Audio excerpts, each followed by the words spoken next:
जिन अच्छे लोगों की जरूरत यहाँ रहती है उससे भी ज्यादा जरूरत उनके ऊपर परमात्मा के यहाँ रहती है। जो अच्छे लोग भगवान के भक्त हैं, जो अच्छे लोग सच्चे हैं, जो मन और तन और आत्मा के साफ हैं, उन लोगों के साथ एकदम अचानक से ऐसा होता है कि उनके परिवार में एकदम कयामत आ जाती है। इस बात को आप ध्यान से सुनना। शास्त्र कहता है कि बुरा उसका पुनः जन्म का किया कर्म दोष, जो लिखी विधि है वो कर्मों के अनुसार भोगता है। लेकिन शास्त्र में अच्छे लोगों के लिए और बुरे व्यक्तियों के लिए वर्णन दिया है, वही मैं बता रहा हूँ। शास्त्र कहता है कि बुरा करता तो है लेकिन लोगों के नजरों में और लोगों की चर्चाओं में वो विकसित रहता है।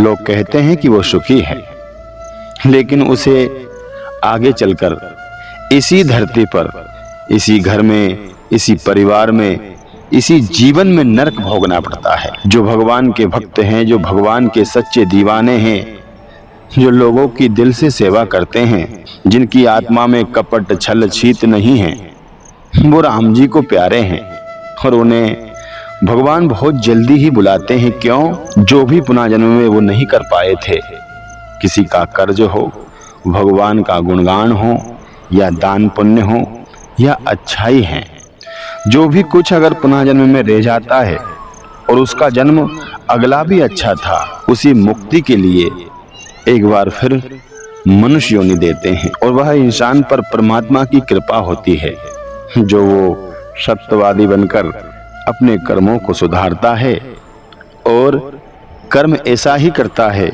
जो उसे तुरंत ही मोक्ष मिले। समय का और जिंदगी का किसी का भरोसा नहीं होता है, लेकिन जिसकी जरूरत यहाँ है उसकी जरूरत वहाँ भी है, क्योंकि भगवान सब दूर नजर रखते हैं। दोस्तों, बुरा तो बुरा करके ही जाता है और बुरा उसका जीवन ही हो जाता है और उसके अपनों के साथ भी बुरा ही होता है, क्योंकि इंसान जो भी करता है वो स्वयं ही करता है। धर्म बड़ा नहीं है, कर्म बड़ा है। कर्म के अनुसार जो तुम काम करोगे और वो कर्म सही है, वही धर्म बन जाता है। मनुष्य की जिंदगी में मनुष्य को सब भान रहता है। मनुष्य को छोड़कर किसी भी प्राणी को ये भान नहीं है कि पाप क्या है और पुण्य क्या है। अच्छे लोगों के लिए संसार ही रोता है, थोड़ा दुख सबको ही होता है, लेकिन इस प्रकृति की ऐसी लीला है ईश्वर की कि सब भूल जाते हैं। सबके आंसू वक्त के अनुसार सूख जाते हैं। आपसे मैं यही कहूंगा, अपना इंसान, अपना खास, अपना बहुत प्रिय और अपने दिल के बहुत नजदीक कोई इंसान रहता है और वो अचानक से जाता है, तो प्रभु से कहना चाहिए, प्रभु इस आत्मा को आपके चरणों में स्थान देना और इस आत्मा जैसी सद्गति हमारी भी करना। प्रभु देखो, जिसकी सद्गति होती है समझ लो उसने उसके जीवन में अच्छा ही किया है, वरना यहाँ लाखों लोग ऐसे भी मरते हैं जिनका ना तो कोई पिंडदान कर सकता है और ना ही उनका कोई दाह संस्कार कर सकता है। उनके आगे पीछे कोई है ही नहीं, जिनका ना तो खाने का ठिकाना, ना रहने का ठिकाना, ना कुछ करने का ठिकाना, सिर्फ जिए जा रहे हैं।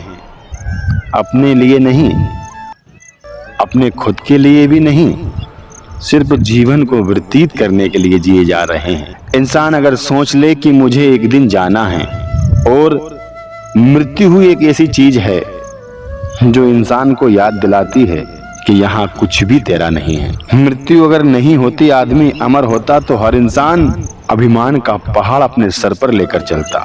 मृत्यु होने के बाद में भी लोगों को इतना घमंड है कि गाड़ियों में नहीं चलता है। सीधी सी बात यही है कि परमात्मा से प्रार्थना करो, जो कोई अपना गया उसको उसके चरणों में स्थान दे और ईश्वर सबको सद्गति दे, सबको खुश रखें, और जो अच्छा गया है उसका अच्छा ही कीजिए। जय श्री राधे राधे।